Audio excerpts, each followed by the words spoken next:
আসসালামু আলাইকুম। সবাই কেমন আছেন? আশা করছি সবাই ভালো আছেন। তো আজকে আমার জীবনে ফার্স্ট টাইম এরকম একটা রেসিপি নিজেও খেলাম এবং আপনাদের সাথেও শেয়ার করব। রেসিপিটা হচ্ছে লতি দিয়ে একটা ভর্তা, অন্য রকমের একটা ভর্তা রেসিপি। তো প্রথমে এই লতিগুলো আমি কুটে নিচ্ছি। এই ছুরি দিয়ে লতিগুলো কুটতে কিন্তু খুবই সুবিধা। ছুরি দিয়ে আঁচা দিলে কিন্তু উঠে যায় একদম ইজিভাবে। আর এখানে হচ্ছে লতিগুলো খুবই সুবিধা হয়েছে, এখানে কারণটা হচ্ছে এখানে লতিগুলো একদম টাটকা ছিল, একদম সবুজ আর একটু মোটা মোটা। আর যেই রেসিপিটা করবো এটার জন্য কিন্তু এরকম মোটা মোটা লতি প্রয়োজন ছিল। তো আমি আমার রুচি অনুযায়ী টুকরো করে কেটে নিচ্ছি। তো এইভাবে কিন্তু ইজিভাবে আপনারা চাইলে ছুরি দিয়ে লতিগুলো করতে পারেন। তো একটা পাত্র নিয়ে নিলাম, এটা মধ্যে রেখে দেবো কুটে কুটে। তো যে যেখান থেকে দেখতেছেন, যদি ভালো লাগে অবশ্যই চ্যানেলটাকে সাবস্ক্রাইব করে রাখবেন এবং একটা লাইক কমেন্ট করতে ভুলবেন না। লাইক করলে তো টাকা লাগে না, একটা লাইক করে দিবেন এবং ভালো লাগলে রেসিপিটা অন্যকে শেয়ার করে দিবেন।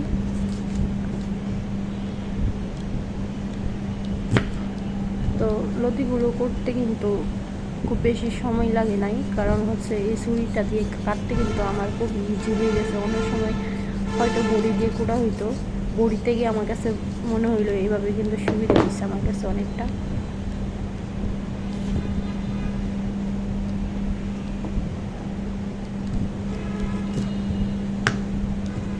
তো আপনারা অনেকেই দেখি যে ভিডিও দেখেন বাট লাইক করেন না, হয়তো কমেন্ট করেন না। এটা কেন করেন জানি না, আপনাদের মনের ইচ্ছা। কেউ কাউকে তো হয়তো জোর করে কোনো কিছু করানো যায় না, তো আপনাদের ইচ্ছা। এখানে হচ্ছে লতিগুলো কুটে নিলাম, কুটে একটু পানির মধ্যে ভিজিয়ে রাখবো। কারণ হচ্ছে লতি কোথা থেকে আসে বা কীভাবে আসে সেটা জানি না। লতি হচ্ছে অনেক সময় লতি খেতে পানি থাকে, সেজন্য পানি থাকলে হয় কি যে লতিটা রান্না করলে গলায় ধরে। এই জন্য আমি একটু লবণ দিয়ে কিছুক্ষণ রেখে দেব এক সাইডে, যাতে লতির যে পিছলা ভাবটা ওইটাও চলে যায়। আর দেখবেন রান্না করার গলায় ধরবে না। আর একটা প্রসেস আছে, ওইভাবে করলে কিন্তু গলায় ধরে না। তো এখানে সাইডে রেখে দিই। রেখে দেওয়ার পরে এই যে দেখুন আমি এটা অফ ক্যামেরায় কুটে নিয়েছি কাঁঠালের বীজ। এই রেসিপিটার জন্য অবশ্যই কাঁঠালের বীজ এটা প্রয়োজন, আর এই কাঁঠালের বীজটা দেওয়াতে কিন্তু অনেকটা মজা লাগবে খেতে। রসুন পেঁয়াজও কেটে নিলাম, কাঁচামরিচটি একটু ছোটো ছোটো করেই কেটে নিয়েছিলাম। তো সব কিছু আমার রেডি আছে। এখানে আবার একটা জিনিস আপনাদেরকে দেখাই, এই যে দেখেন সিঁদুর ছুটকি, এটাকে আমি দুই সাইডে রেখে দিয়েছি, তিনটা নিয়েছি। চাইলেও বেশি করে নিতে পারেন আপনারা, কম বেশি করে নেওয়া যায়। আর যত বেশি করে নেবেন তত কিন্তু বেশি মজা লাগবে।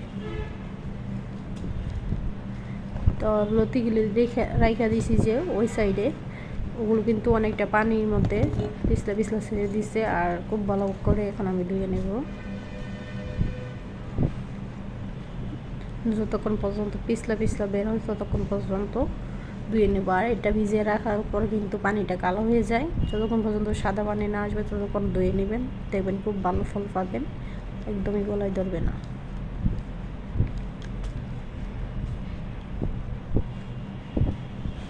এই তো ধুয়ে নেওয়া শেষ হয়ে গেছে। এখন লতির মধ্যে কাঁঠালের বিচিগুলো দিয়ে দিচ্ছি, দিয়ে একটু পানি দিয়ে দিলাম। এখন এগুলোকে আমি ফাপ দিয়ে নেব। এই যে আমার ফাপ দেওয়া শেষ হয়ে গেছে, এখন আমি নামিয়ে নেব। দেখুন কাঁঠালের বিচি থেকে কিন্তু কষ ছাড়ছে। আর লতিগুলো যেহেতু একটু মোটা আর হচ্ছে এটা একটু কষ ছাড়বে, এই জন্য ভাপ দিয়ে নিলে অনেক ভালো হয়। আর কড়াইটা গরম হওয়ার পর কিন্তু তেল দিয়ে দিয়েছিলাম। তেল দেওয়ার পর হচ্ছে পেঁয়াজ কুচি, রসুন কুচি আর হচ্ছে কাঁচামরিচ এগুলো দিয়ে ভেজে নেব লাল লাল করে।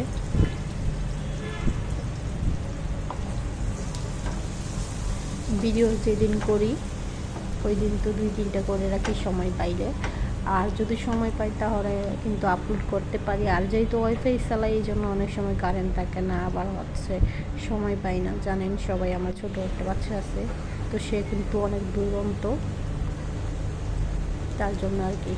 তো যাই হোক, এখন ওই যে শুটকিটা রেখে দিয়েছিলাম এটা দিয়ে দিলাম লাল করে ভেজে, পেঁয়াজ রসুন কাঁচামরিচ এটাকে দিয়ে খুব ভালো করে ভেজে নেব। আর ভেজে নেওয়ার সময় একটু হালকা লবণ দিয়ে দেবো। এরপরে আর কোনো লবণ অ্যাড করবো না আমি, এটাই আমার পরিমাণ মতো আমি দিয়ে দিলাম। বেশি লবণ দিলে বা তিতা হয়ে যাবে, তিতা হলে তো কোনো কিছুই খেতে ভালো লাগে না। আর এখানে হচ্ছে ওই যে শুটকি মানে যে কাঁটাগুলো বের হয়েছিল ওই কাঁটাগুলো এখন আমি ফেলে দেবো, যতটুকু পারি কাঁটাগুলো ফেলে দিচ্ছি। আর এখানে শুকনো মরিচের গুঁড়া আর হচ্ছে হলুদ গুঁড়া দিয়ে দেবো।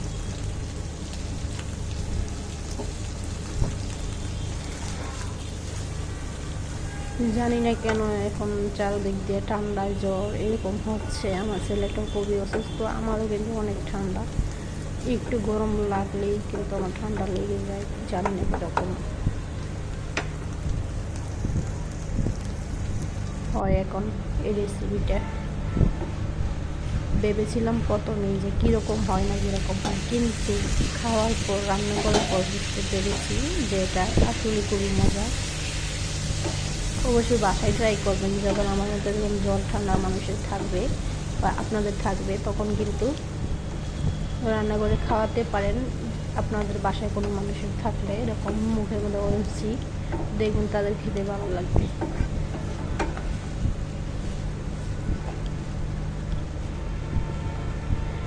তো মশলাটা কষানোর পরে কিন্তু লতি আর কাঁটা বেশি দিয়ে দিলাম, দিয়ে নেড়ে ছেড়ে নিচ্ছি, একটু কষিয়ে নিচ্ছি। এই যে দেখেন আমি কিন্তু অফ